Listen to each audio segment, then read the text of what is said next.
ॐ भद्रं कर्णेभिः शृणुयाम देवाः भद्रं पश्येमाक्षभिर्यजत्राः स्थिरैरङ्गैः सुष्ठुवागुंसस्तनूभिः व्यशेम देवहितं यदायुः स्वस्ति न इन्द्रो वृद्धश्रवाः स्वस्ति न पूषा विश्ववेदाः स्वस्ति न सार्क्ष्यो अरिष्टनेमिः स्वस्ति नो बृहस्पतिर्दधातु ॐ शान्ति शान्ति शान्तिः।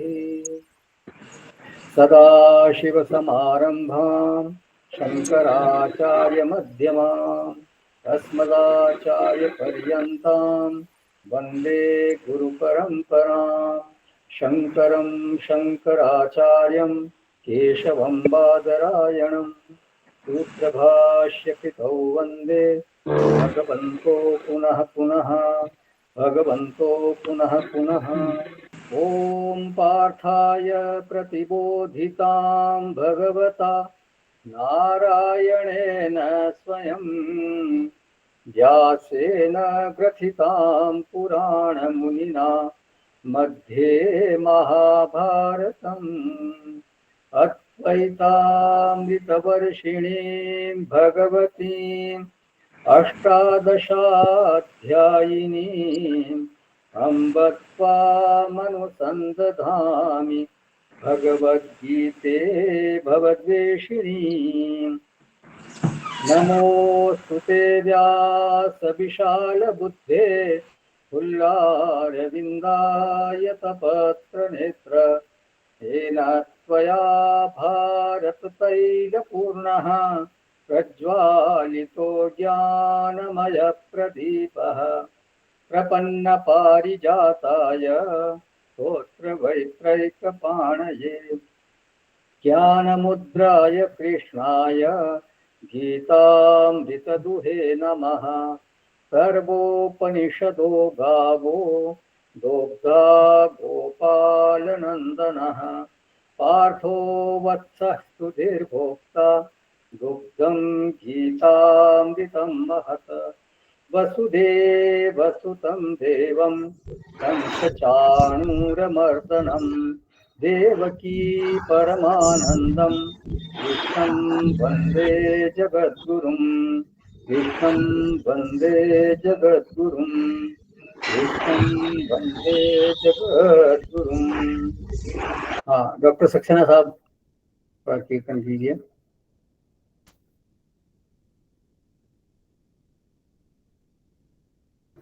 डॉक्टर सक्सेना साहब। जय राधा माधव जय कुंज बिहारी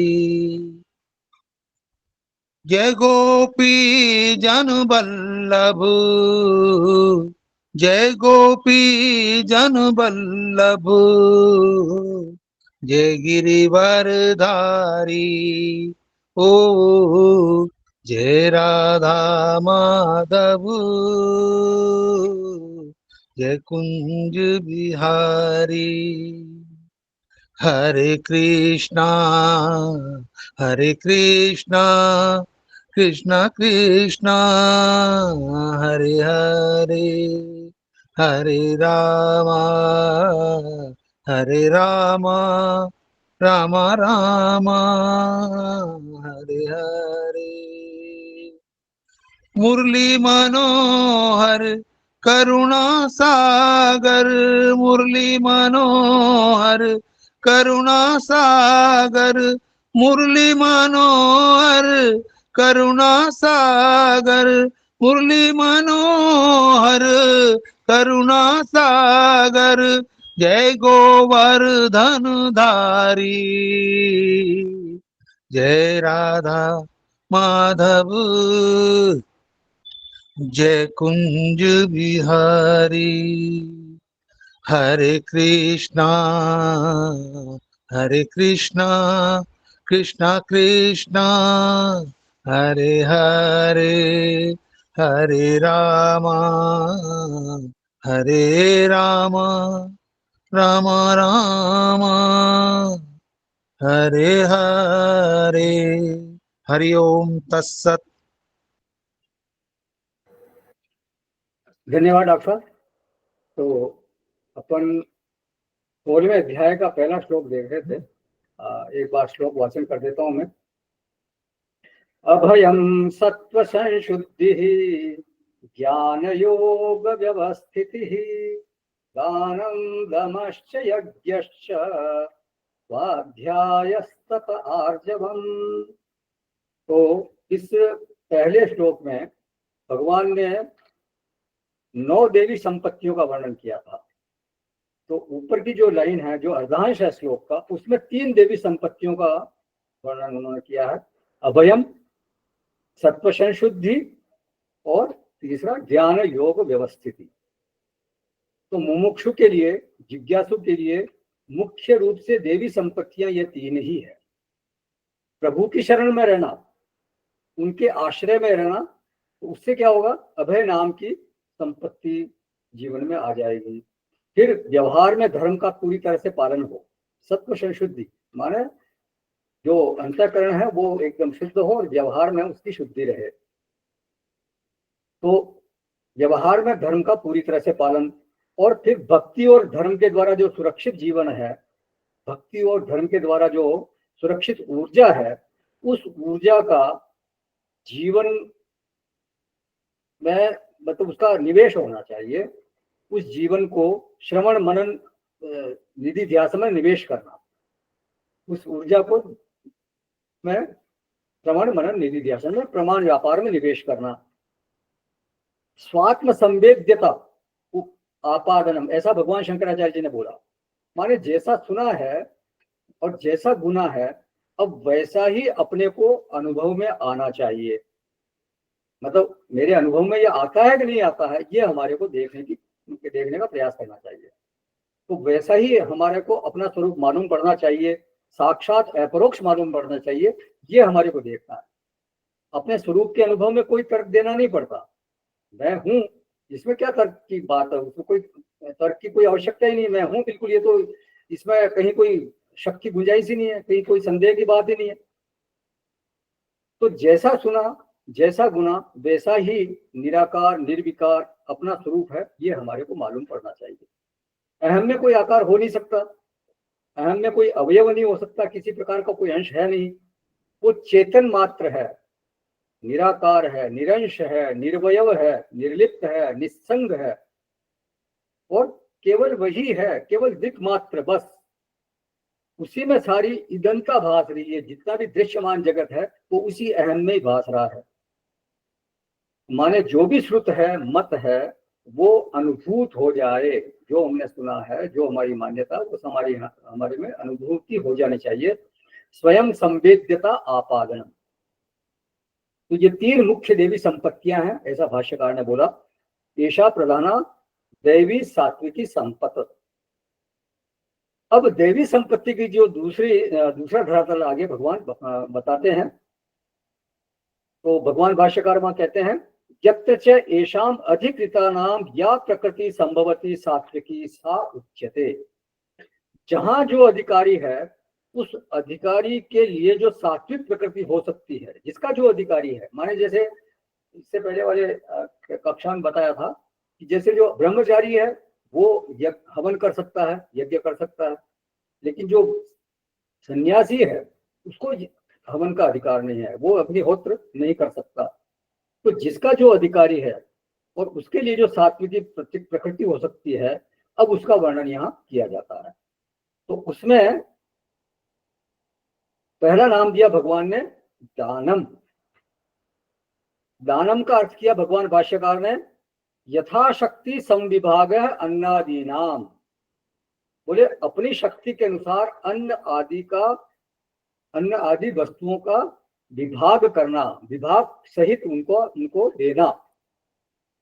तो देखिए दानम किससे बनता है, दा धातु से बनता है, और इसमें लिट प्रत्यय लगा है, ये कोई व्याकरण की बात है।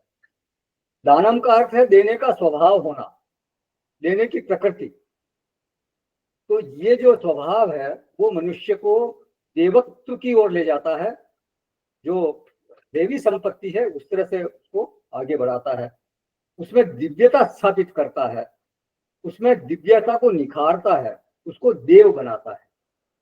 तो इसलिए इसको बोलते हैं दैवी संपत्ति। दानम का जो दृष्ट फल है, जो साक्षात दिखता है, वो ये है कि वो अर्जन धन, जो अर्जित धन है आपका, उसकी शुद्धि करता है। देखिए, दान जो है वो द्रव्य शुद्धि का एक बहुत ही शास्त्रीय उपाय बताया गया है। क्योंकि जो अर्जित धन है, जो हम जिस धन का अर्जन करते हैं, उसमें कोई न कोई दोष आ ही जाता है, ऐसा शास्त्रों में कहा है। हम प्रयास भी करें तो भी कुछ इस तरह की व्यवस्था है, ऐसी व्यवस्था होती है मानव समाज में कि वहां पर धन का अर्जन करते समय कोई थोड़ी सी अनैतिकता, किसी का थोड़ा अपहरण, माने जो दूसरे का अधिकार है उसका थोड़ा अपहरण हो जाता है, तो उसको लेना स्वात्म, दूसरे का स्वात्महरण हो गया, तो ये होता है। तो धनार्जन में किंचित दोष, चाहे थोड़ा सा ही हो, वो आ जाता है, चाहे ज्यादा हो चाहे कम हो, वो दोष आ ही जाता है। तो उसकी शुद्धि का उपाय यहाँ बताया गया शास्त्रों में, दानम। तो ये दान का दृष्ट फल है, साक्षात फल ये सामने दिखता है। तो अर्जित, जो अर्जित धन है उसकी शुद्धि करता है दान। फिर दान का जो अदृष्ट फल है वो है पुण्य। पुण्य का अर्जन होता है उससे। उचित देश काल और उचित पात्र को दिया गया जो दान है, उससे अदृष्ट की उत्पत्ति होती है। अदृष्ट माने पुण्य, एक आपको पुण्य का अर्जन होता है। तो उस व्यक्ति में, दान के कारण उस व्यक्ति में पुण्य का संग्रह होता है। जैसे कोई आप लंबी यात्रा को जाते हैं तो उसके लिए आपको एक उचित मात्रा में धन चाहिए, पर्याप्त मात्रा में आपको धन की व्यवस्था चाहिए। तो उसी तरह से अगर आपको कोई आध्यात्मिक यात्रा करनी है तो उसके लिए फिर पुण्य का बल चाहिए। आदमी यदि घाटे में चले तो उसकी यात्रा में फिर विघ्न आते हैं, इसलिए वो घाटे में नहीं चलना चाहिए उसको। पुण्य की पूंजी को साथ में लेकर के चलना चाहिए। पुण्य से ही अनुकूल परिस्थितियों का सृजन होता है। एक कोई मैंने गजल सुनी थी, उसका एक दो शेर सुनाता हूँ। बताए खाक के पुतले के दुनिया में किया क्या है, बता के दांत है मुंह में तेरे खाया पिया क्या है। मतलब तूने क्या क्या कर्म किए हैं वो बता। खाक के पुतला वो तो मनुष्य। बता खैरात क्या की, मतलब दान क्या किया। बता खैरात क्या की, राह मौला में दिया क्या है, भगवान के रास्ते में कुछ दिया क्या। यहाँ से आकबत के वास्ते तोशा लिया क्या है। जो इस्लाम है उसमें ये मान्यता है कि एक दिन ऐसा हश्र का होगा जिस दिन सारे जितने भी मुर्दे हैं वो जाग पड़ेंगे और खुदा के सामने उनका हिसाब किया जाएगा। तो उस रास्ते पे चलने के लिए, उस खुदा के सामने जाने के लिए क्या जो रास्ता है, उस रास्ते पे चलने के लिए तूने पुण्य रूपी कार्य करके, दान दे करके कुछ ऐसा अपने नाश्ते पाने का इंतजाम किया है क्या, अपने अपने पाथे का व्यवस्था की है क्या। तो वही बात है यहाँ पे कि जो पुण्य रूपी जो धन है उससे आप उस यात्रा पर आपको सुविधा रहती है, चलने में आसानी रहती है। तो पुण्य से ही अनुकूल परिस्थितियों का सृजन होता है। देखिए, कर्म से क्या बनती है, कोई भी कर्म आप करते हैं तो उससे परिस्थिति का निर्माण होता है। तो यदि कर्म निषिद्ध है, कर्म आपका शास्त्र विहित नहीं है, शास्त्र के विरुद्ध है, तो उससे पुण्य नहीं होगा, उससे क्या होगा, पाप होगा। और उससे क्या होगा, प्रतिकूल परिस्थितियों का निर्माण होगा। तो फिर व्यक्ति यात्रा करे कि फिर प्रतिकूल परिस्थितियों से संघर्ष करे। भाई उसको यात्रा करनी है, आगे जाना, पहुंचना है उस मार्ग में, तो उसके लिए फिर अगर विपरीत परिस्थिति होगी तो उसके साथ संघर्ष होगा तो बड़ी मुश्किल हो जाएगी। इसलिए व्यक्ति को, मतलब विशेष करके साधक को, जीवन में अपनी कमाई नहीं बिगाड़नी चाहिए, अपनी कमाई बहुत अच्छी रखनी चाहिए। जितना हो सका, जितना भी हो सके, थोड़ा थोड़ा ही सही पुण्य का अर्जन करते रहना चाहिए। जैसे एक उदाहरण दिया था किसी संत ने कि जैसे समुद्र से जो भाप उठती है, जल से भाप बाष्प बन के उठती है, वो दिखती नहीं है, बहुत थोड़ी थोड़ी उठती है, लेकिन फिर क्या होता है, वो धीरे धीरे जाकर घनी होकर एक घनीभूत होती रहती है, एक जगह इकट्ठी होती है और समय आने पर वो बड़ा बादल बन करके नीचे बरसती है। उसी तरह से अगर आप पुण्य का थोड़ा थोड़ा पुण्य अर्जित करते हैं तो एक दिन है वो आपको अच्छी तरह से आपको उसका फल प्राप्त हो। उसी तरह जैसे कोई मुद्रा होती, करेंसी होती है, तो वो एक दो देशों में चलती है, 4 देशों में चलती है। जैसे हमारी भारतीय मुद्रा है वो हमारे यहाँ भारत में भी चलती है और नेपाल में भी चलती है। फिर कुछ मुद्रा ऐसी होती है जो 10-20 देशों में चलती है, 10-20 कंट्रीज में चलती है। और एक मुद्रा ऐसी भी होती है जो सारे पूरी दुनिया में चलती है, सारे देशों में चलती है। अभी जैसे हमारा जो US डॉलर है वो किसी भी देश में चले जाइए वहां मान्य है वो। तो अगर हमारी मुद्रा कहीं और जगह नहीं चलती तो फिर हमारे को क्या करना पड़ेगा, उस देश की मुद्रा को कन्वर्ट करा के लेके जाना पड़ेगा। हमें जैसे यूरोप में जाना है तो फिर हमारे को यूरो कन्वर्ट कराने पड़ेंगे। हमारे को अफ्रीकन कंट्रीज में जाना है तो फिर वहां के देश की मुद्रा हमारे को लेनी पड़ेगी। चीन में जाना है तो चीन का युआन लेना पड़ेगा। ये सब चलता है। लेकिन कोई ऐसी करेंसी, ऐसा धन माने जिसमें ऐसा धन माने क्या, धन माने क्रय शक्ति, बाइंग कैपेसिटी जिसमें है, तो वो जो धन है उसको देकर हम क्या कर सकते हैं, हमारा अभिष्ट सामान हम ले सकते हैं, उसको दे देते हैं और हमारे को जो चाहिए वस्तु, अभिष्ट वस्तु हम ले सकते हैं। तो एक ऐसी करेंसी है, एक ऐसा धन भी हो सकता है जो लोकांतर में चलता है, केवल इस दुनिया में नहीं, लोकांतर में चले। कोई ऐसी करेंसी जो जन्म जन्मांतर में चलती हो, देह बदलने पर भी वो चलती हो, तो उस करेंसी का नाम है पुण्य। देखिए, आदमी लिक्विड मनी पास में रखना चाहता है। क्यों रखना चाहता है? जिससे जब चाहे तब उसको तुरंत दिया और अपना सामान ले लिया। और इसलिए वो मौका आने पर अपना जो सामान है या प्रॉपर्टी आदि है, कभी उसको चाहिए कोई लिक्विड मनी, तो उसको चाहे प्रॉपर्टी बेचनी पड़े, वो लिक्विड मनी अपने पास रखना चाहता है। तो रुपया अगर पास में होगा तो जब जैसा चाहे हम अपना सामान खरीद सकते हैं। तो धन में कन्वर्टिबिलिटी है, जो लिक्विड मनी है उसमें कन्वर्टिबिलिटी है, उसको दे करके आप अपना जो इच्छित सामान है वो ले सकते हो। अगर आपको कभी कोई सामान चाहिए और आप कहोगे मेरे पास मेरी जमीन है, मेरा मकान है, वो कहेगा मैं मकान का भी क्या करूंगा, मेरे को तो जो कैश है वो लेके लाओ, कैश दो भाई, तो ये सामान ले जाओ। तो वो ऐसा चाहिए हमारे को जो तुरंत हम पैसा दे करके और हम वो सामान ले सकें। इसलिए आदमी धन कमाने का कोई भी अवसर छोड़ना चाहता नहीं, वो चाहता कि अधिक से अधिक धन कमाए। तो इसलिए अगर ये रहस्य किसी को समझ में आ जाए तो फिर आदमी पुण्य कमाने में भी फिर पुण्य कमाने का भी प्रयास करता है। वो पुण्य कमाने का कोई भी मौका छोड़ना नहीं चाहता, क्योंकि वो जानता है कि ये पुण्य जो है वो लोकांतर की करेंसी है, लोकांतर में चलने वाली मुद्रा है। तो अब ये जो हमारा शरीर है, ये कोई रुपया या डॉलर दे के मिला नहीं है। अब वो शरीर जो है वो हमारा कर्म का ही प्रसाद है, हमारे कर्म के कारण ही शरीर मिला है। अब वो चाहे अच्छा है चाहे खराब है, हाँ, चाहे बीमार है स्वस्थ है, जैसा भी है, ये मिला है हमारे कर्म की बदौलत ही। माँ बाप, भाई बहन, सगे संबंधी, ये सब हमारे को रुपए देके मिलने वाली चीजें नहीं है, ये सब मिलते ही हैं। रुपए देके नहीं मिलते, लेकिन मिलते ही हैं। और मिलते हैं, लेकिन वो मुफ्त में भी कोई भी चीज मिलती है तो मुफ्त में नहीं मिलती, उसके पीछे कोई ना कोई कारण जरूर है। और वो कारण क्या है? वो कारण केवल और केवल हमारे पुण्य या पाप है। अगर पुण्य किए तो हमारे को अच्छी परिस्थिति मिलेगी, अच्छा परिवार मिलेगा, बहुत कोई अच्छे घर में जन्म होगा। और अगर पाप किया है तो हो सकता है किसी फुटपाथ में जन्म हो जाए हमारा। ऐसे तो होता है, देखते हैं आए दिन हम। कोई भी अगर कोई अंबानी के घर में पैदा हुआ है, कोई धनवान के घर में पैदा हुआ है, तो उसके पीछे निश्चित रूप से उसके पुण्य की पूंजी है, ये बात पक्की है। और कोई किसी भिखारी के घर में पैदा हुआ है, निर्धन के घर में पैदा हुआ है, तो भी उसके कोई कोई ऐसे कर्म है जो कि उसको वैसी परिस्थिति में उसको पैदा होना पड़ा। तो भाई जिसके पास जैसी पूंजी है उसको वैसा ही उसको मिलता है, जिसकी जैसी चाकरी उसको वाको वैसा दे, ये पक्की बात है।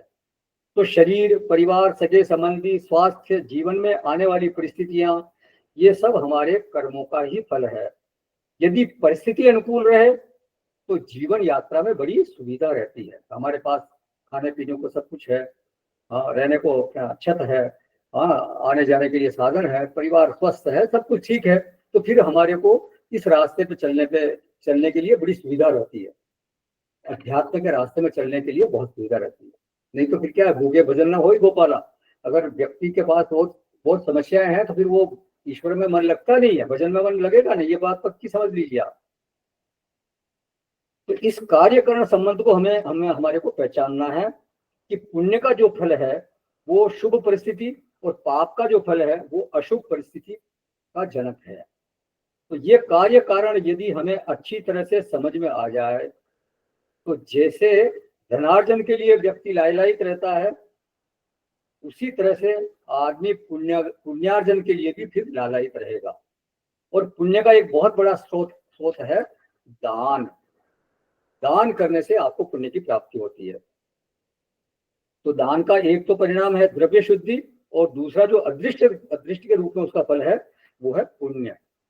आप देखिए पहले के जमाने के लोग कुएं, बावड़ियां, तालाब आदि बनवाया करते थे, धर्मशालाएं बनवाया करते थे कि बार त्योहार वो लोगों को दान भी दिया करते थे, गरीबों आदि को दान बांटा करते थे, उनको कुछ न कुछ दिया करते थे, प्याऊ बनवाते थे। मतलब ऐसे ऐसे काम करते थे जिससे कि समाज के लोगों का भला हो और उनको पुण्य प्राप्त हो। समाज में जो वैश्य वर्ग है वो उसकी प्रवृत्ति ज्यादा देखी जाती थी इस मामले में, और क्षत्रिय वर्ग भी, जैसे बहुत से राजा महाराजे भी इस तरह से कुछ सामाजिक कार्य को करने के लिए आगे रहते थे। उनका मानना था कि हमारे हाथ से कुछ अगर हो ऐसा भला होता है समाज के लिए तो उससे अच्छा रहता है, हमारे को पुण्य प्राप्त होगा। तो उससे उनका देना का स्वभाव बनता था। साधना में भी इसका लाभ होता है और आध्यात्मिक लाभ भी होता है। आध्यात्मिक लाभ क्या है? दूसरों को सुखी करके फिर सुखी होने की प्रवृत्ति। मैं दूसरे को सुख दूं, उससे मेरे को सुख हो। तो इससे इस तरह की प्रवृत्ति का विकास होता है।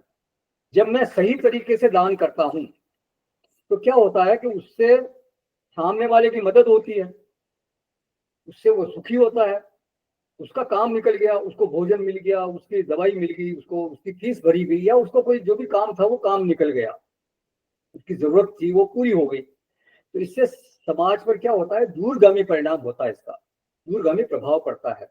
हमारे थोड़े से दान से उसको सुखी कर दिया और उसके सुखी होने से हमारे को भी सुख हुआ। भाई उसके चेहरे पे चमक आई, उसकी आंखों में एक बहुत कृतज्ञता का भाव आया, उसको देखकर हमारे को भी सुख हुआ, उसका भला हो गया। इस अनुभूति से हमें भी एक गहरी सुखद अनुभूति का एहसास होता है। तो सुखी होने की एक दिव्य प्रक्रिया हमें प्राप्त हो गई एक तरह से, मान लीजिए आप। यही सुखी होने की प्रक्रिया जो है वो व्यक्ति को साधु बनाती है, एक संतत्व की तरफ ले जाती है।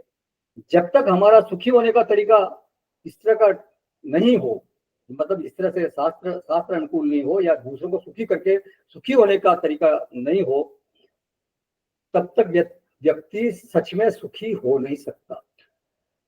माने एक ढंग तो यह है कि दूसरे को सुखी करके मैं सुखी हूं, और एक ढंग यह है कि दूसरा जाए भाड़ में, उसे चाहे कितना भी कष्ट हो, मेरा काम निकलना चाहिए, मैं सुखी हो जाना चाहिए बस।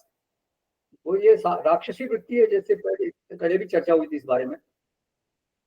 तो ये जो है ये तो बिल्कुल व्यक्ति को दुष्ट बनाने वाला तरीका है कि दूसरा आदमी चाहे रोए, तड़फे, चिल्लाए, विलाप करे, लेकिन मैं सुखी होना चाहिए, मेरी पार्टी में कोई फर्क नहीं पड़ना चाहिए, मैं खुशी मनाना चाहिए बस।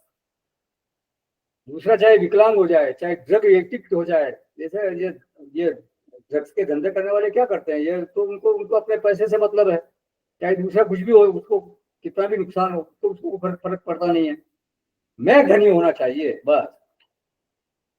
तो ये जो तरीका है ये दुष्ट बनाने वाला है, असुर बनाने वाला है। सुखी होने का तरीका जब तक दिव्य नहीं होगा तब तक कोई साधु बन नहीं सकता, संत बन नहीं सकता। उसको सुखी होने का तरीका मिल गया कि दूसरे को सुखी करके मुझे सुखी होना है। तो ये जो दान है ये इस रहस्य को हमारे सामने खोल देता है। और आपको संतत्व की ओर ले जाता है, साधुता की ओर ले जाता है। दूसरी बात है, दान से संग्रह की अधीनता घटती है। अगर आप दान देते हो तो संग्रह की प्रवृत्ति घटती है। ममता का जो बल है वो थोड़ा शिथिल होता है, थोड़ा घटता है। ममत्व जो है वस्तुओं के प्रति, धन के प्रति, वो ममत्व थोड़ा घटता है। आदमी को कई बार ममता छोड़ने में से भी सुख होता है। त्याग में सुख है, ममता छोड़ने में सुख है। दूसरे को सुखी करके उससे आप सुखी होते हो। तो ये क्या होता है, ये दान से आपको ये प्राप्त होते हैं। ये जो दान की प्रवृत्ति है ये आदमी के स्वभाव में चली जानी चाहिए। एक साधक के स्वभाव में तो चली ही जानी चाहिए। एक पंजाबी संत है, उन्होंने कहा, बंड खाओ खंड खाओ, यदि बांट कर खाओगे तो वो अमृत हो जाएगा, वो मीठा हो जाएगा। ये चीज हमें हमारे जीवन में उतारने का प्रयास करना चाहिए।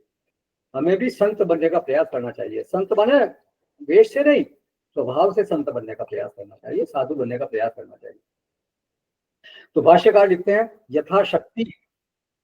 ये जो यथाशक्ति शब्द है ये बड़ा खुला भी है और व्यावहारिक भी है। खुला इसलिए है कि यथाशक्ति में कोई सीमा नहीं है। आपकी जैसी सीमा, जितने आपकी शक्ति उतना आप दान करो। भाई जब भगवान राम जो है वहां समुद्र में पुल का निर्माण करवा रहे थे, सारे बंदर लगे हुए थे, तो एक गिलहरी आई और उसने अपनी पूंछ में जितनी धूल, जितने मिट्टी के कण आ सकते उतना डाल रही थी। वो यथाशक्ति, जितना आपके पास शक्ति है उतना काम कीजिए आप। अब शक्ति का तो कोई परवाह नहीं है। राजा रणजीदेव की को देखिए आप, कितना उन्होंने सारा उन्होंने जितना पास उनके पास भोजन था वो सब दान कर दिया, पीने का पानी तक उन्होंने दान कर दिया। तो उनकी शक्ति है। एक राजा शिवी की शक्ति, अपनी शक्ति है। एक राजा हरिश्चंद्र की अपनी शक्ति है। राजा बलि की अपनी शक्ति है। वो सर्वस्व दान करने वाले लोग हैं ये। तो ये नहीं कहा कि धर्मशास्त्र के अनुसार दशमांश होना चाहिए। भगवान शंकराचार्य जी ये नहीं कहा। धर्मशास्त्र में तो यही कहा, अपने कमाई का दशमांश मतलब 10वां हिस्सा आप दान कीजिए। धर्म यह है कि दान से पुण्यार्जन होता है और दशमांश करना चाहिए। लेकिन भगवान भाष्यकार ने कहा यथाशक्ति। तो उससे क्या होता है, पुण्य होता है। और पुण्य अदृष्ट है, कब आएगा उसका पता नहीं। लेकिन अध्यात्म जो है वो बिल्कुल नकद है। आध्यात्मिक जो आपको फल होता है वो बिल्कुल सामने दिखता है। क्योंकि यदि मेरे सुखी होने की जो शैली है वो इस तरह की है कि मैं दूसरे का कुछ भला करके सुखी होता हूं, तो मेरा ये जो सुखी होना है ये एकदम नकद है। इधर दिया और इधर आपको सुख मिला। आजार दे आजार ले, आराम दे आराम ले, ये खूब सोना नकद है। इस हाथ दे उस हाथ ले। अगर आप सुख दोगे सुख मिलेगा, कुछ दोगे दुख तकलीफ दोगे दुख मिलेगा। ये नकद है। तो ये आध्यात्मिक जो फल है वो बिल्कुल दृष्ट है, सामने दिखता है। तो अपने जो संत होते हैं वो स्वयं, दूसरे लोग तो खुद के ताप से पिघलते हैं, संत जो है दूसरे के ताप से पिघलता है, दूसरे का दुख देख के पिघलता है। तो ये जो दूसरे को दुखी देख करके दुखी होना और दूसरे को सुख देख के सुखी होना, ये एक संत का स्वभाव है। अच्छा, बोलते हैं भाष्यकार आगे, सम विभाग है। आप विभाग करके कर लो कि इतना तो मुझे देना ही देना है। ना मेरे पास जितनी आवक है उसका मुझे इतना प्रतिशत मुझे दान देना ही देना, निकालना ही निकालना है। आप अपनी वार्षिक आय देखो और फिर निश्चय कर लो कि इतना मुझे दान देना है। फिर उचित पात्र खोज करके, ये बहुत जरूरी है। उचित देश काल में दान देना चाहिए। सात्विक दान का वर्णन आएगा 17वें अध्याय में, तब और चर्चा होगी इस बारे में। उचित पात्र भी आपको ध्यान में रखना चाहिए। उचित देश काल भी हो, उचित पात्र हो, तभी उसका पूर्ण फल आता है। हर किसी को दे दिया, रास्ते चलते किसी भिखारी को दे दिया और पता चला बाद में वो गांजा बीड़ी पी रहा है, शराब आदि पी रहा है, आपके धन का दुरुपयोग हो रहा है। ऐसा नहीं होना चाहिए। उचित पात्र माने ऐसे, मतलब ऐसे पात्र को दान देना चाहिए जो कि आपके धन का सही उपयोग करे। आपको उसको देने से आपकी बुद्धि में तृप्ति हो, कि हमारी बुद्धि में संतोष हो कि मेरे धन का सदुपयोग होगा। और धन ही हो ऐसा नहीं। भगवान भाष्यकार ने कहा अन्नादि दान, अन्न आदि भी हो सकते हैं, कपड़े भी हो सकते हैं। हमारे देश में तो जो सत गृहस्थ है वो अन्न आदि का दान पहले करते थे। गाँव में दान, अन्न का ही दान ज्यादा होता है। और बने हुए अन्न का मतलब रोटी आदि बनाने देने के बाद उसको गोग्रास आदि सबसे पहले निकाले जाते हैं। तो ये इस तरह का दान होना चाहिए। तो चाहे वो वार्षिक हो, मासिक हो, दैनिक हो, वो आप अपने सुविधानुसार उसका निश्चय कर सकते हैं। लेकिन भगवान का कहना यह है कि दानम, ये प्रवृत्ति व्यक्ति में होनी चाहिए। ये जो दान है वो मनुष्य को देव बनाता है, इसलिए इसको दान को दैवी प्रकृति में गिना गया। वो जो दान की प्रवृत्ति है वो स्वयं को तो सुखी करती ही है, समाज को सुखी करती है, और पुण्य का संचय भी इससे होता है, द्रव्य की शुद्धि भी होती है, और मतलब मंगल ही मंगल है। मतलब सीधा सभी तरह के फल इसमें है। दान देने से व्यक्ति का मंगल ही होगा, अमंगल कभी नहीं होगा। 17वें अध्याय में आएगा तो और फिर इसकी चर्चा होगी। तो इन वैल्यूज पर, इन जीवन मूल्यों पर विचार होना चाहिए। ये जीवन निर्माण में किस तरह से अपनी भूमिका निभाते हैं।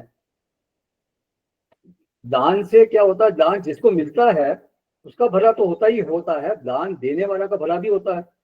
उसको धार्मिक आध्यात्मिक लाभ के साथ साथ भौतिक रूप से भी लाभ होता है। अब भौतिक रूप से क्या लाभ है कि उस व्यक्ति को यश की प्राप्ति होती है। दान जो है वो यश का सबसे बड़ा स्रोत है। माने आदमी के पास कितना भी धन हो, अगर वो दान नहीं करता, समाज के काम में उसको नहीं लगाता, तो उसका फिर यश नहीं हो सकता। हाँ, यश के बजाय अपयश उसका हो सकता है। ये बड़ा कंजूस आदमी है, किसी को कुछ देता वेता नहीं है, धन तो बहुत है लेकिन देता नहीं है। तो शेयर करना चाहिए अपने आप, जो भी आपके पास है वो देना चाहिए। अगर आप नहीं देंगे तो फिर यश होगा नहीं। किसी के पास बल हो और वो सेवा नहीं करे, यश नहीं हो सकता। किसी के पास धन हो, सेवा नहीं करे, दूसरों को दे नहीं, तो यश नहीं हो सकता। किसी के पास ज्ञान है, वो उसको बांटता नहीं, तो फिर उसको यश हो नहीं सकता। तो दूसरों के लिए करना चाहिए। जो दूसरों के लिए करता है उसी की समाज में एक प्रतिष्ठा होती है, यश होता है। बेमाने है आपने अपने लिए क्या कुछ किया, जो कौम की खातिर किया वो याद रखा जाएगा। जो समाज के लिए करते हैं, जो दूसरों के लिए करते हैं, वो ही महत्वपूर्ण है। अपने लिए तो सभी करते हैं। तो दान होना चाहिए। जो भी आपके पास है उसका दान आपको करना चाहिए। जब तक आप देते नहीं है तब तक यश नहीं हो सकता। तो ये है दान का भौतिक फल। तो जीवन निर्माण के ये बिल्कुल दिव्य साधन है, और उन साधनों में सबसे पहला साधन है दान। ये अगले जन्म को सुधारने वाला, अगली जो परिस्थिति आने वाली उसको सुधारने वाला होता है, उसका मतलब साधन है।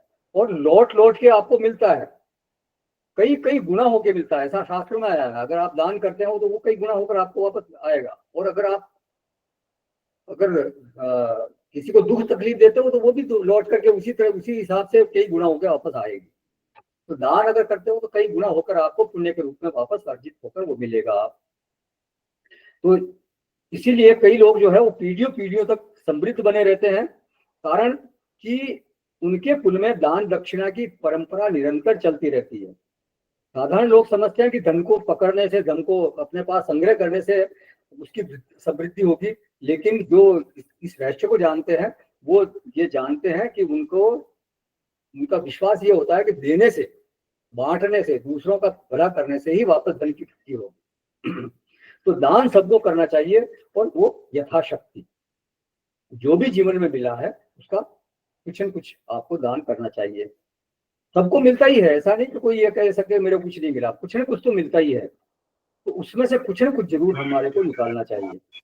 अति संग्रही नहीं होना चाहिए। किसी का ऑडियो ऑन हो गया था, प्लीज ऑडियो ऑफ कर लीजिए। तो ये दान देने से धन की सार्थकता का अनुभव होता है व्यक्ति को। आदमी को ऐसी अनुभूति होती है कि उसको ऐसा लगता है कि भगवान ने मुझको इतना दिया है कि मैं किसी की मदद कर सकता हूँ। मेरे को इतना समर्थ बनाया है भगवान ने, जिससे कि मैं किसी को कुछ करने लायक हूँ। तो मेरा संपन्न होना मानो सार्थक हो गया। नहीं तो धनी होने का मतलब ही क्या है? इकट्ठा करके उसको संभालते रहो, मैनेज करते रहो, यही है ना। सुंदर, उससे कोई ज्यादा लाभ होता नहीं, यहाँ सब छोड़ के ये जाना पड़ता है फिर। और धन की 3 ही गतियां बताई है, दान, भोग और नाश।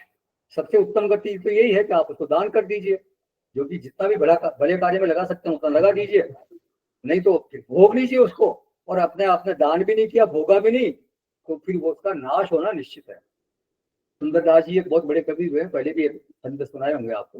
उन्होंने लिखा है, माया जोर जोर नर राखत जतन कर, कहत है एक दिन मेरे काम आए है। माया जोर जोर के रखता है कि मेरे काम आए। तुझे तो मरत कर कछु ढेर नहीं लागे शठ, देखत ही देखत बबूला तो बिलाए है। मरने में देर लगेगी नहीं, बुलबुले की तरह फूट जाएगा। धन तो धर्यो ही रहे चल तन कोड़ी गए, एक कोड़ी साथ जाएगी नहीं।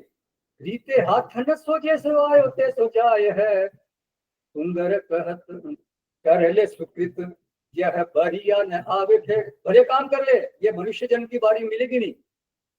कर ले सुकृत, यह बढ़िया न आवे थे। सुंदर कहत नर पुनि पछताए है। फिर पछताएगा कि मैंने कोई भला काम भी नहीं किया और कोई भोग भी नहीं भोगा। तो इसलिए आप ये है निश्चित जानिए कि दान करते रहना चाहिए। फिर एक अंतिम बात है कि दान अर्जन का विरोधी नहीं है। आप अर्जित करो, कितना भी आप कमाओ, उसमें दान कोई विरोध नहीं करता है। दान समृद्धि का भी विरोधी नहीं है, बल्कि दान जो है वो अर्जन को बढ़ावा ही देता है। कहते हैं कि जो बिल गेट्स हुए, नाम सुना होगा आपने, अमेरिका के बहुत बड़े धनी हुए, किसी जमाने में 1 नंबर के सबसे बड़े धनवान हुए थे। आज तो दूसरे कोई हो गए हैं, वो एलन मस्क वगैरह कोई दूसरे आ गए हैं। तो वो जो कहते हैं कि वो अपने कमाए हुए धन का 90% जो है वो दान कर दिया करते थे। और इसका मतलब नहीं कि उन्होंने अर्निंग बंद नहीं की, अर्निंग बंद कर दी, वो अर्निंग भी कर रहे थे। जितनी भी अर्निंग होती थी उसका 90% उन्होंने दान किया। और उनका भाव क्या था?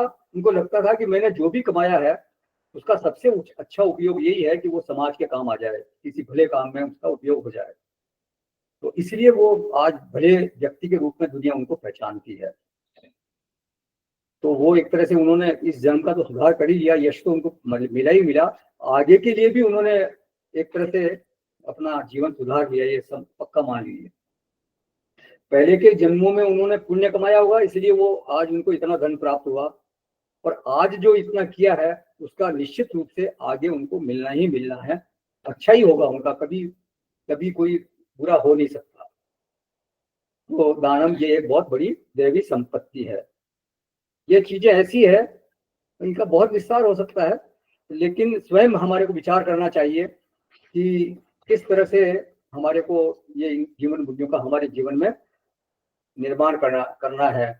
मतलब हमारे जीवन में वो जीवन मूल्य कितनी मात्रा में है या नहीं। पहले तो ये देखें कि वो जीवन मूल्य जो बताए जा रहे हैं वो है या नहीं, और है तो कितनी मात्रा में है, ये हमारे को आत्मनिरीक्षण करना चाहिए। अगर वो कम है तो फिर बढ़ाने का प्रयास, नहीं है तो फिर उनको पैदा करें, और अगर है थोड़ी मात्रा में तो फिर उनको बढ़ाने का प्रयास हमारे को करना चाहिए।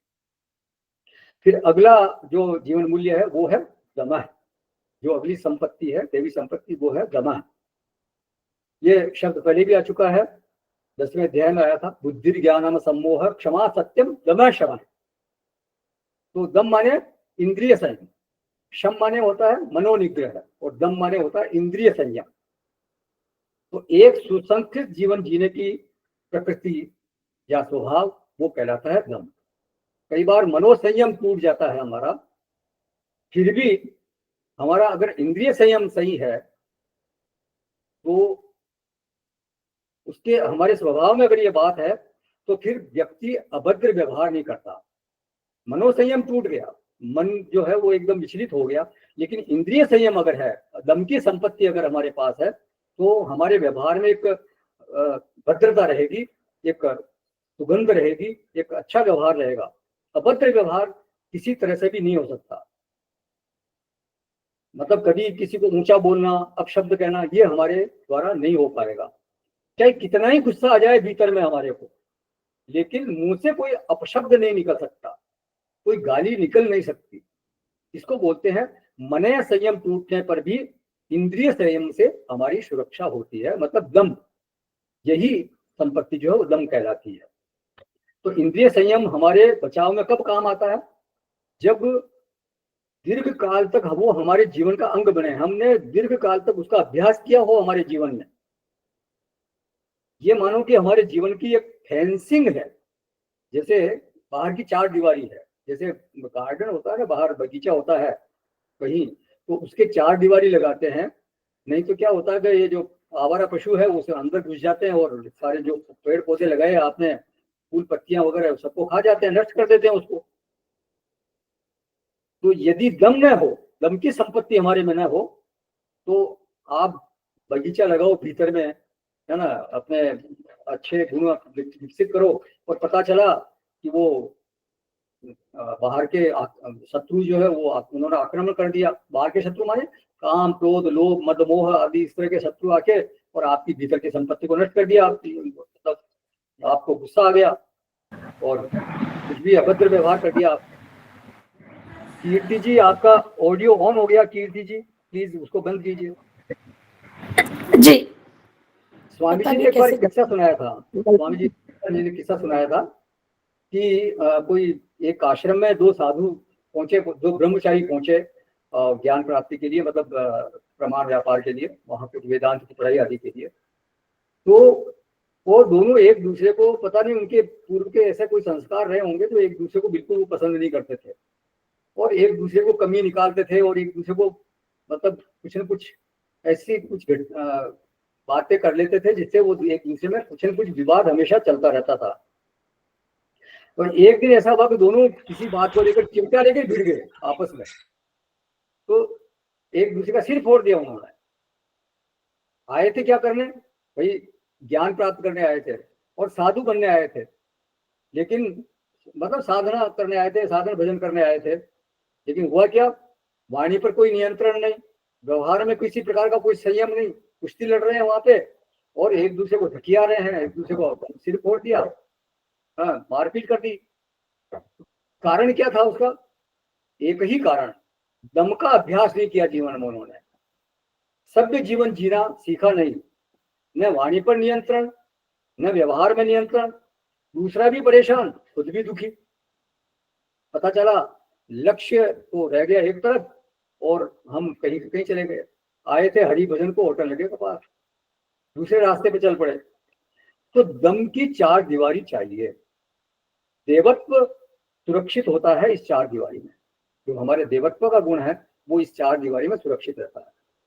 हर समय मन संयम पर विश्वास नहीं किया जा सकता, ऐसा संतों का कहना है। कभी मन टूट जाता है, कभी मन उत्तेजित हो जाता है, कभी मन उदास हो जाता है, माने परिस्थितियां कभी कभी इतनी विकट हो जाती है कि व्यक्ति बिल्कुल एकदम निढाल हो जाता है, टूट जाता है। महाराज ये परिस्थितियां भी ऐसी थी कि माता जानकी को, धरती माता को कहना पड़ा कि तुम मुझको अपने भीतर संभालो। इतना विचलित कर दिया वो परिस्थिति ने उनको कि वो प्रार्थना करती है धरती माता से कि तुम मेरे को अपनी गोद में संभालो, धरती माता मेरे को अपनी गोद में संभालो। देखिए धरती की ये धरती में समाने वाली जो बात है, वो उनकी जो मनस्थिति कितनी गहरी, उनको धक्का लगा हुआ था उन्होंने कहा। बाकी तो जानकी जी जो थी वो धीरज की मूर्ति थी, विकट से विकट परिस्थितियां पहले भी आ गई। वो ब्राह्मण उनको हर के ले गया वहां पे, वहां अशोक वाटिका में रखा, पता नहीं कितने उन्होंने उनको उनकी यातनाएं दी, लेकिन फिर भी उनका संयम टूटा नहीं, वो धीरज बनाए रखा उन्होंने। लेकिन आज परिस्थिति कितनी प्रबल रही होगी, जबकि उन्होंने ये मांगा कि मेरे को आप अपनी गोद में संभाल लीजिए। जब राम जी ने उनको कहा कि मैं तुम्हारे को त्याग करता हूँ, तब तो वो क्या मांगा कि मेरे को अब जीवन जीना ही नहीं, अब चाहिए ही नहीं जीवन। तो इसलिए परिस्थिति कभी कभी ऐसी विकट हो सकती है, कभी कभी व्यक्ति परिस्थिति को हल्का समझ ले, लेकिन परिस्थिति जो है वो हल्का कभी समझना चाहिए नहीं चाहिए उसको।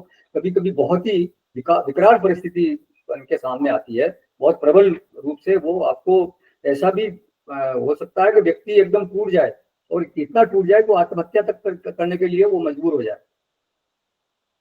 तो ऐसा होता है। एक बार वशिष्ठ जी नदी में कूद गए, क्यों? आत्महत्या करने के लिए, क्योंकि उनके पुत्रों को महर्षि विश्वामित्र ने मार दिया था। तो वशिष्ठ जी को इतना संताप हुआ तो नदी में कूद गए। ब्रह्मज्ञानी थे, लेकिन नदी ने कहा कि मैं इतने बड़े महापुरुष को धारण नहीं कर सकती, तो मैं अपने स्वीकार नहीं कर सकती। तो उन्होंने बाहर किनारे पर लाकर डाल दिया उनको। और बाहर आने के बाद फिर किसी ने पूछा कि आप तो महाराज ब्रह्म ज्ञानी हो, आपकी ब्रह्म विद्या का क्या हुआ? तो उसको ज्ञान देने के लिए सब मिथ्या है ऐसा करते हैं। तो कहना यह है कि परिस्थिति कोई छोटी चीज नहीं है, बहुत बड़ी है, बहुत बड़ी होती है, मन को तोड़ डालती है, बिल्कुल एकदम ध्वस्त कर देती है, मत डालती है। इसलिए सुरक्षा कवच पक्का होना चाहिए, और वो सुरक्षा कवच है दम। किसी के शील से, स्वभाव से, सभ्यता से पता चलता है कि व्यक्ति किस कुल का है। ऐसे कहते हैं ना, किसी के व्यवहार से, सामने वाले के बोलने से पता चल जाता है कि वो किस तरह के कुल से संबंध रखता है, किस तरह के परिवार से वो आता है, उसका रहन सहन कैसा है, कैसे बोलता है, कैसे चलता है। तो उससे इंद्रिय संयम का उसका पता चलता है, उसके दम का पता चलता है। तो हमेशा अपने व्यवहार को निखारने का प्रयास करना चाहिए एक साधक को। अधिक सभ्य, अधिक सुसंस्कृत बनाते रहने का प्रयास हमारे को करना चाहिए। इसी का नाम है दम। बाह्य करना नाम उपशमः, बाह्य इंद्रियों का संयम, ये दम कहलाता है। फिर अगली संपत्ति है यज्ञ। भाष्यकार लिखते हैं, श्रोतः अग्निहोत्रादि स्मार्तः च देव यज्ञादि। बोले अग्निहोत्रादि श्रोत यज्ञ और देव पूजन आदि स्मार्त यज्ञ। तो यज्ञ माने वैदिक अथवा स्मृति के आदेशों के अनुसार हमारे लिए जो भी आदेश है वो करना चाहिए। यज्ञ करना तो वो व्यक्ति को करना चाहिए। एक वैदिक धर्मावलंबी कोई है व्यक्ति, कोई साधक है, उसको ये यज्ञ करना चाहिए। श्रोत माने जो श्रुति ने कहा है, और स्मार्त माने जो स्मृति के द्वारा बताए गए यज्ञ है। तो एक जो वैदिक धर्मावलंबी है उसको व्रत, त्योहार, तीर्थ, गंगा स्नान आदि ये सब भी होना चाहिए, उसके जीवन में होना चाहिए। ये भी यज्ञ की श्रेणी में आते हैं। प्रयागराज में या मतलब संगम में स्नान करना, तीर्थ में जाना, ये सब होना चाहिए। यज्ञ से क्या होता है, अदृष्ट फल तो बनता ही है, दृष्ट फल भी होता है। आदमी का जो रजोगुण है वो थोड़ा क्षीण होता है, ये उसका दृष्ट फल है। आप कोई ऐसा अशुभ कर्म करते हो तो उससे आपका रजोगुण जो है क्षीण होता है। चौथे अध्याय में भगवान ने 12 तरह की यज्ञों का वर्णन किया है। तो उसमें इंद्रिय संयम, तप, प्राणायाम आदि को भी, द्रव्य यज्ञ, तपो यज्ञ, योग यज्ञ तथा परे, अपाने जुबती प्राणम प्राणे अपानम तथा परे, ये सब वहां बताया गया है। इंद्रिय संयम को भी यज्ञ बताया गया वहां पे। तो उनका भी जीवन में अनुष्ठान एक साधक को करना चाहिए। यज्ञ शब्द का एक आध्यात्मिक अर्थ है, वो यह है कि स्वाहा का जीवन जीना चाहिए व्यक्ति को। भगवान के लिए हमारी सांसें चले, सब काम उन्हीं के लिए हो। 5वें अध्याय में कहा भगवान ने, ब्रह्मण्याधाय कर्माणि संगम त्यक्त्वा करोति यः। तो जो परमात्मा के निमित्त से आसक्ति रहित कर्म करता है वो एक तरह से आध्यात्मिक यज्ञ कर रहा है, यज्ञ की श्रेणी में वो आता है। परमात्मा के लिए कर्म मतलब जो भी कर्म करे वो परमात्मा के की प्रसन्नता के लिए, उनके निमित्त से करे, सेवा भाव से करे, तो वो यज्ञ की श्रेणी में आ जाएगा। तो एक साधक को यज्ञ भावना का जीवन जीना चाहिए।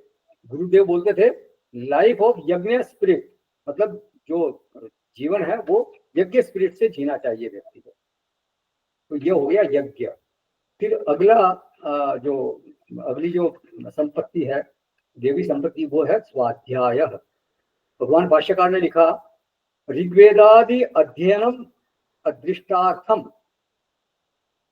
अदृष्ट लाभ के लिए ऋग आदि वेदों का अध्ययन करना। तो वेद पाठ व्यक्ति को रोज करना चाहिए। एक साधक को तो वेद पाठ रोज करना चाहिए। वेद पाठ करने से पुण्य का अर्जन होता है, ऐसा अदृष्ट की प्राप्ति होती है, ऐसा भाष्यकार ने लिखा। भगवान भाष्यकार ने ऐसा नहीं लिखा कि वेद पाठ से ज्ञान बढ़ता है।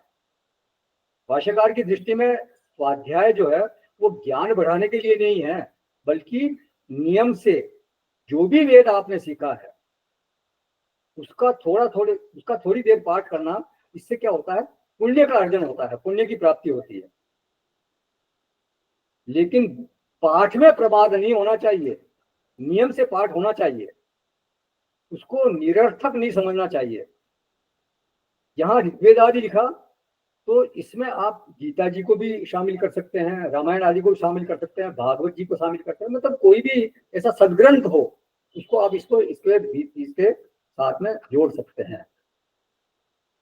तो उससे क्या होगा, अदृष्ट की जरूर प्राप्ति होती है, पुण्य जरूर मिलता है, ये बात पक्की समझ लीजिए। और आदमी जब पढ़ेगा तो धीरे धीरे फिर क्या होगा, अर्थ ज्ञान भी होता है, ये स्वानुभूति की बात पक्का होता है। आप लगातार उनको पढ़ते हैं तो कभी न कभी उसका अर्थ आपको धीरे धीरे समझ में आने लगेगा, अर्थ ज्ञान हो ही जाएगा। लेकिन अर्थ ज्ञान को भगवान भाष्यकार यहाँ प्रधानता नहीं दे रहे हैं, उन्होंने प्रधानता दी है अदृष्ट पर, पुण्य पर। इसका क्या अभिप्राय है, अदृष्ट को क्यों इतना महत्व दे रहे हैं भगवान भाष्यकार? तो देखिए, कई बार आदमी को ये कहते सुना जाता है कि समझ में तो आता नहीं है, तो इसलिए अब मैंने उसको पढ़ना छोड़ दिया, अब मैं उसको पढ़ता नहीं क्योंकि समझ में आता नहीं है। खाली श्लोक पढ़ने से क्या फायदा होता, कोई फायदा होता नहीं, इसलिए मैं छोड़ दिया।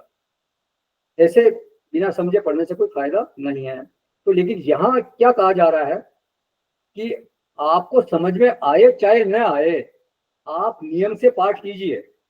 अगर समझ में आने वाली बात मुख्य होती तो फिर भगवान भाष्यकार कहते कि ज्ञान वर्धन के लिए आपको पाठ करना है, के लिए स्वाध्याय करना है। लेकिन भाष्यकार ने यहाँ क्यों ज्ञान व्यान की बात नहीं की, भाष्यकार ने कहा स्वाध्याय करें, किस लिए, पुण्य अर्जन के लिए, अदृष्ट फल प्राप्त। तो नियम लेकर के प्रतिदिन साधक को पाठ करना चाहिए, चाहे गीता जी का पाठ करे, चाहे रामायण का पाठ करे, चाहे और कोई जो भी आपने वेद पाठ अगर सीखा है तो बहुत अच्छा। हम करते थे वहां पे, जब आश्रम में थे तो हम रोजाना वेद पाठ करते थे। विष्णु सहस्त्रनाम का पाठ कीजिए, कुछ भी उपनिषदों का पाठ कीजिए, तो वेद पाठ करें। जीवन में इस नियम की प्रतिष्ठा होनी चाहिए, शास्त्र से जुड़े रहने का एक नियम बना लेना चाहिए। महाराज ग्रंथ याद हो जाते हैं लोगों को, प्रभु कृपा से मेरे को गीता कंठस्थ हो गई, तो प्रभु कृपा ही हुई, तो नियमित पाठ होने से ये सब हो जाता है। तो अर्थ ज्ञान धीरे धीरे हो जाता है, ये आप विश्वास रखिए। लेकिन असली बात है कि नियम होना चाहिए जीवन में, वेद पाठ रोज करें, रोज स्वाध्याय करना है। फिर अगला जो अगली देवी संपत्ति है वो है तप है। तप के लिए बोला भाष्यकार ने यहाँ पर वक्ष्यमाणम शरीर आदि, जो शरीर आदि के तप है उसके बारे में आगे बताया जाएगा 17वें अध्याय में, इस पर विस्तार से चर्चा की जाएगी, इसलिए यहाँ पर उन्होंने कोई चर्चा की नहीं। वैसे तप का अर्थ होता है स्वधर्म पालन के लिए कष्ट सहन करना। आपका जो स्वधर्म है उसके पालन में अगर कोई कष्ट आता है तो उसको सहन करना, ये तप कहलाता है। फिर अगली संपत्ति है इस श्लोक की अंतिम जो है वो आर्जवम। आर्जवम का अर्थ किया ऋजुत्वम सर्वदा, माने सदा सरलता रहे, कभी कभी नहीं, सर्वदा, हमेशा व्यक्ति को सरल होकर रहना चाहिए, जीवन में बिल्कुल सरलता हो।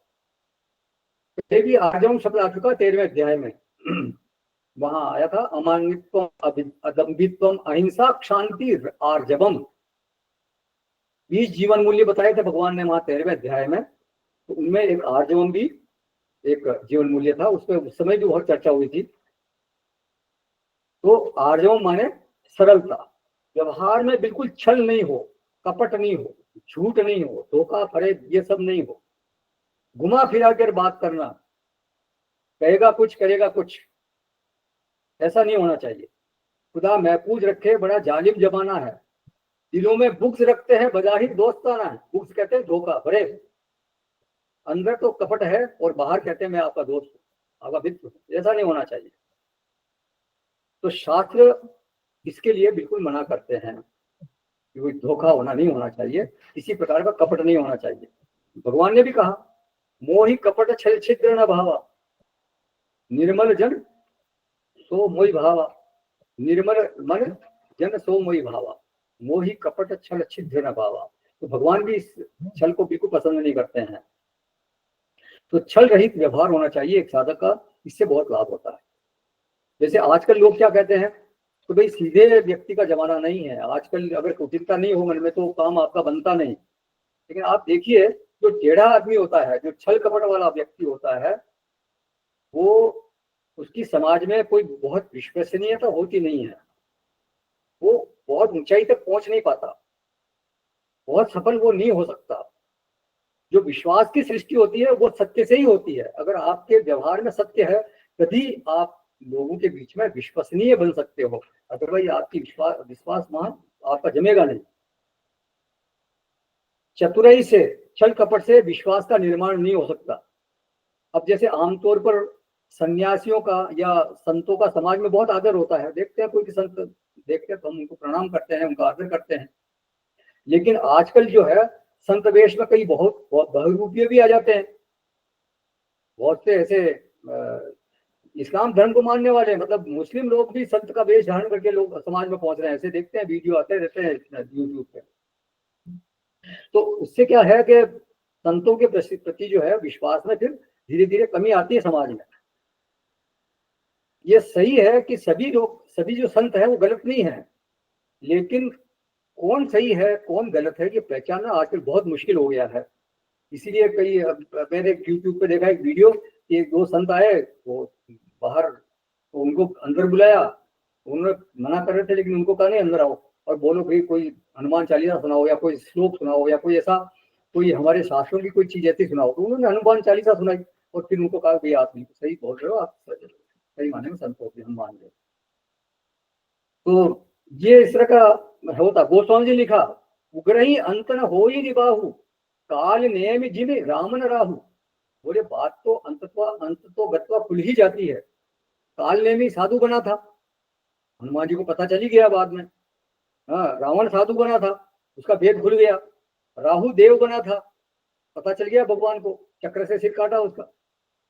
उग्रही अंत न हो ही निबाहु, मतलब निर्वाह होता नहीं, उसकी कलाई खुली जाती है, उसके जो कपट किया है उसको वो ज्यादा देर टिकता नहीं है।